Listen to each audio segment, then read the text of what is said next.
Loads of work done, brake service, headstock tighten, new exhaust gaskets on this. It sounded like a Harley when it turned up earlier. Lots done. This I'm now piecing back together, but I've got all day tomorrow anyway. In fact, I'm not going to do much more because I've got all day tomorrow, but yeah, just lots done. Danny's bike doesn't get featured too much. This is a limited edition 2009. It had a name, I can't remember what it was called. I think it was called Bubble something.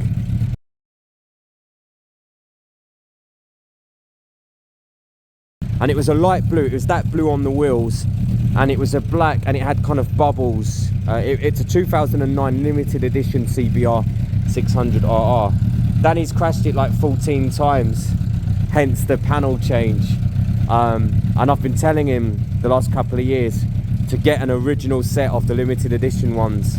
But even the Chinese panels now, they're like £600 and £700, plus the import duties, plus this, plus that. They used to be $320. I think these were a Chinese set from some years back, and they were great. They kind of worked. They needed slight tweaking, but they did the job. But originally, in the end, I'd love to see this bike back to its original limited edition colours. Danny's had this from the factory, from day one. He's had it 13 years now. He's done 45,000 miles. We've serviced it in and out, and that's good. And Gary's bike's on its last legs. It's all the through traffic stuff Gary's been doing. Gary literally goes through traffic. The next day. Hi everyone, and welcome back to the channel. I didn't get loads of filming done yesterday, but did loads of work on Gary and Danny's bike. They both did their front brakes, and what was interesting was they were miles apart with as to how easy they were to fix. Everything Danny touched on his bike came off as it should. Everything Gary touched on his bike was seized and stuck and snapped and broke. And I promise you, we've had that caliper off, and we've had everything greased properly and appropriately, and we've put it back on. I think I was discussing it with Gary, and some of the materials used at the time, the phasers, the Yamaha phasers, are a big issue with this. The metals they used interact with each other and they corrode, and it causes real issues where everything gets stuck. So that's the issues we had yesterday. We got some of it filmed, but not loads. Today is my last day. It's a Sunday. I was trying to explain yesterday to someone that I have to get the bits of work I need to get done on a Sunday to get to an MOT for the next Saturday. I can't do any work in the week on the bike, so I only do Saturday and Sunday, and anything I release on a Wednesday is from the Sunday before. Oh yes, rear brake. So rear brake is braking perfectly fine, but the biting point's down here. Choke's fixed and working, and rear brake is fixed and working. Front brake is working. Front brakes, actually, it's a twin disc, are working perfectly. Engine works great now that I did the choke fix. Remember, the choke was stuck on.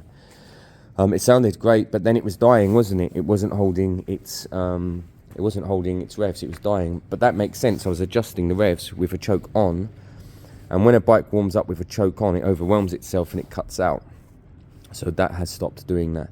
What I need to do at some point, I haven't even given this bike a good proper run up and down and up and down. So I need to do that today, when I think it's all in place, because I need to bump it around a bit, go over the bumps a bit quick, and then see if everything's still okay. My other priority today is getting this buttoned back up. I need to adjust the rear brake a little bit, not far off at all, just a tiny bit, so the biting points a touch better, front brake's spot on, and then I want to give this a spin. Remember, this hasn't been run up and down. Let's see how well it starts. I promise you it's stone cold. Stone cold. It's been in there since yesterday. Let's check that it just starts. We know how these should start and how they do start. And that's it. That's exactly how they start. Rear light should be on, which it is. Brake lights work, which they do. I haven't checked the rear actually. Good. Rear light is good. Remember, the horn button was a little bit iffy, so if I get up here, I am going to get up here. I'm going to give it a quick clean just to get a bit more bite in that. But everything else is fine. I've checked all the indicators. They're all working. Front and back. Yeah, good.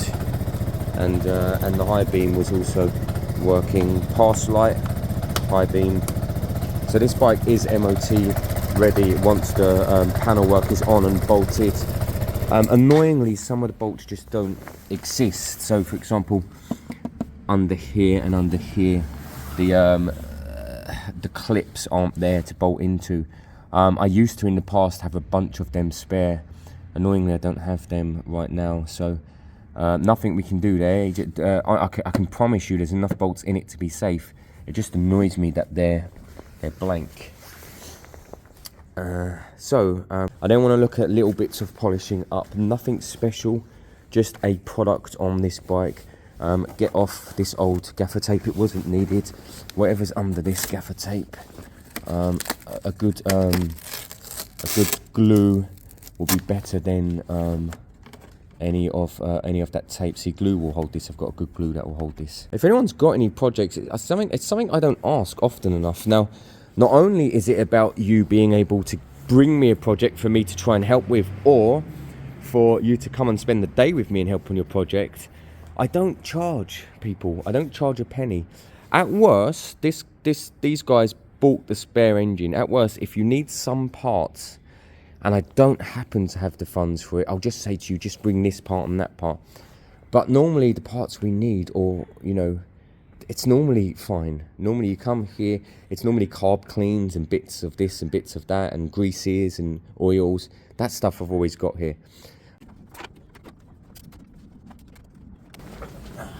I'm the co-founder of Royal Rescue. What did you say? I said I'm the co-founder. Co-founder? Yeah, of Royal Rescue. What does that make me? Nothing. Makes me I'm the chairman. makes me nothing at all in my own creation. The power on the back was a bit horrible today. A bit lumpy today. The what? Okay, it's a bit lumpy today because of cold weather. It shouldn't be lumpy though. I mean, it's fuel injected. Yes, It's got its airbox. Yeah, a bit, If it's a bit lumpy, there's something not right there. I think when the cold weather it was a bit lumpy. No, it shouldn't. It shouldn't.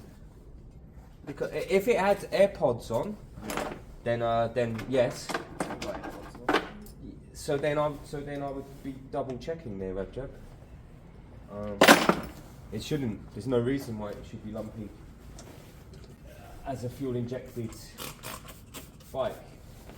Thing, what you're saying, because your bike doesn't adjust itself. No. Your ECU, for them to stop tuning, hang on, if it's running lumpy, we might need to change your settings on your tuner. I think we're ready on the back. I just like the I like the look of the KTM with the original exhaust, because there's nothing coming up the back. I think it looks amazing. If you start it, leave it on for a few minutes. Leave it on, leave it on. The battery sounds a bit low.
play Warzone with you guys. I'm not wasting my time. Sometimes I just don't get people. People want to do maintenance correctly and cheaply. And if you want to know you've used the right oil and new oil, put the oil in yourself. Why would you pay someone 80 quid or 100 quid I know that, man, myself. to change your oil when you can spend 20 quid on the oil and do it yourself? I don't get it. And oil is the kind of heart and soul of a bike, in my opinion. Oil is the one thing, yearly, or if you do stupid mileage 6 monthly, you just change it.